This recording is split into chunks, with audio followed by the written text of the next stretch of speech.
Бизнис заедницата го поздравува новиот закон за работно ангажирање на лица кои што ќе стартува од 1.1.2026 и со кој што во угостителството, земјоделието и услужните дејности во домаќинството ќе може сезонски работно да се ангажираат лица под 18 години, студенти, веќе вработени лица, пензионери, како и корисници на разна помош од државата, без притоа да го изгубат својот статус. Но сепак бараат проширување на дејностите, затоа што велат дека недостиг на работна рака има и во другите сектори. Се надеваме дека ќе излезат во пресрет на поголемите компании, да можат и тие да ангажираат работно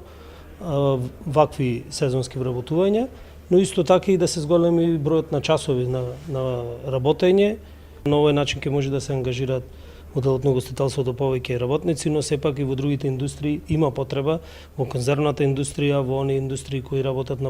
со сопствени производи во делот на пакувањето, има потреба и можат младите да бидат вработени во тој дел. Овој закон се носи пред се за сузбивање на сивата економија. Со овој закон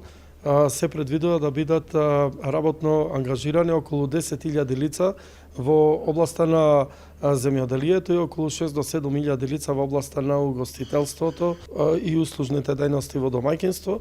Бенефитот на државата секако е преку сузбивање на сивата економија, односно вработувањето на црно, како што било до сега, поголем придонес и полнење на буџетот на државата. Од 1 јануари, покрај овој закон, ќе започне имплементација на новиот пилот проект за е-фактурирање. Значи, двете мерки се заедно се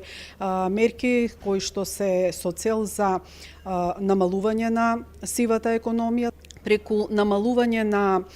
готовината која што сега се користи за плаќање на неформално вработените, која готовина сепак произлегува и представува неевидентиран промет, неевидентирани приход. Остануваме како општина Прилеп, како што кажав, сериозни партнери и на прилепското стопанство и на централните институции кои што треба да го помагаат ова, односно да инфраструктурно го подобруваат живењето на сите стопанственици, а преку тоа да се зголеми и вработливост, односно оние 863 млади луѓе кои што во Прилеп се евидентирани во агенцијата за вработување да